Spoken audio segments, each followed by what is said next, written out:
Dans cette capsule, nous allons corriger la deuxième question d'un exercice vrai-faux qui est extrait d'un sujet tombé au centre étranger en juin 2018. Vous envoyez l'énoncé ici. Et la particularité de cet exercice, c'est, on voit bien qu'il s'agit d'un exercice de probabilité, mais on vous laisse, c'est à votre charge de modéliser la situation, c'est-à-dire de créer la référence au cours. Enfin, la particularité, c'est pas si rare que ça, mais souvent on vous accompagne quand même. Là, vous n'êtes pas du tout accompagné.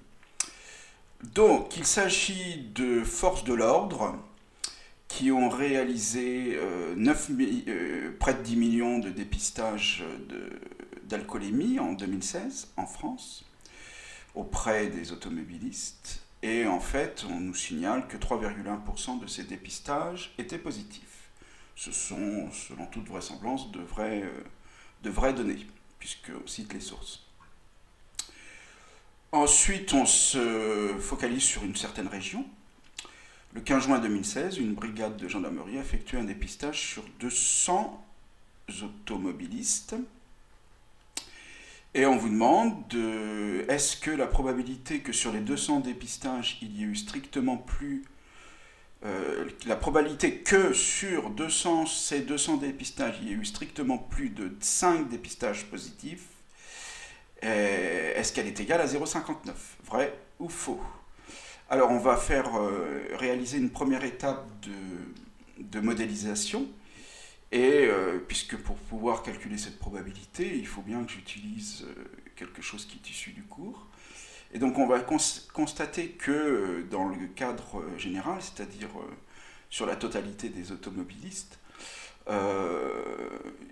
on réalise des événements, 9,8 millions d'événements en fait, enfin 9,8 pardon, expériences aléatoires. Et ces expériences sont indépendantes.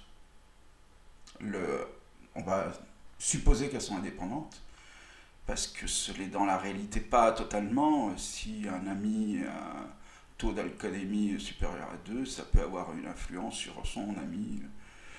Ou alors le phénomène de celui qui conduit ne boit pas. Bon, on va quand même partir du principe que ces dépistages sont tous indépendants les uns des autres, et qui sont réalisés de manière identique, c'est-à-dire avec le même matériel, dans le même contexte. Probablement, je ne sais pas si la température ou autre a une influence, mais bon, on va partir du principe donc que tous ces événements sont indépendants et identiques, et donc nous, ce qui nous intéresse plus particulièrement, c'est ce qui se passe dans cette région, où on effectue 200 dépistages.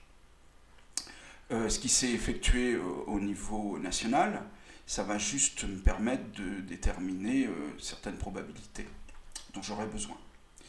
Donc là, dans la région en question, on réalise 200 événements indépendants et identiques. On tire un dépistage. Chacun de ces événements a deux issues possibles, donc on est en présence d'épreuves de Bernoulli.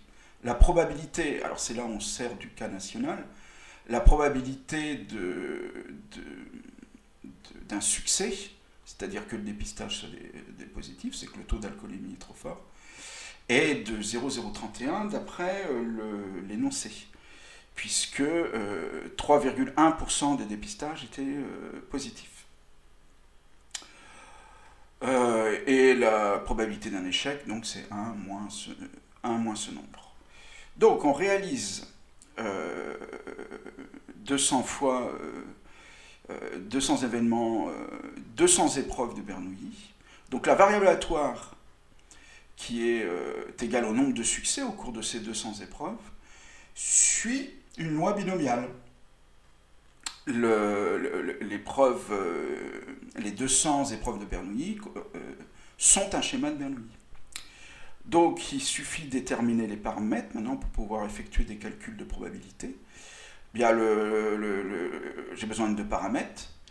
Le n est égal à 200, je répète 200 fois l'épreuve de Bernoulli, et la probabilité d'un succès, c'est 0,031.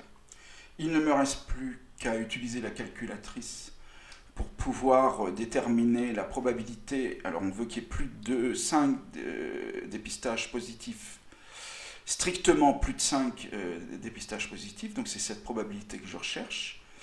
La calculatrice m'est plus utile par rapport à l'événement contraire, c'est-à-dire la probabilité que une variable aléatoire qui suit une loi binomiale prenne des valeurs inférieures ou égales à temps. Et donc à l'aide de la calculatrice, vous trouvez 0,41 à peu près pour P de x inférieur à 5 et 1 moins P de x inférieur ou égal à 5, c'est 0,59. L'affirmation était que cette probabilité est de 0,59. Cette affirmation, l'affirmation 2, est vraie.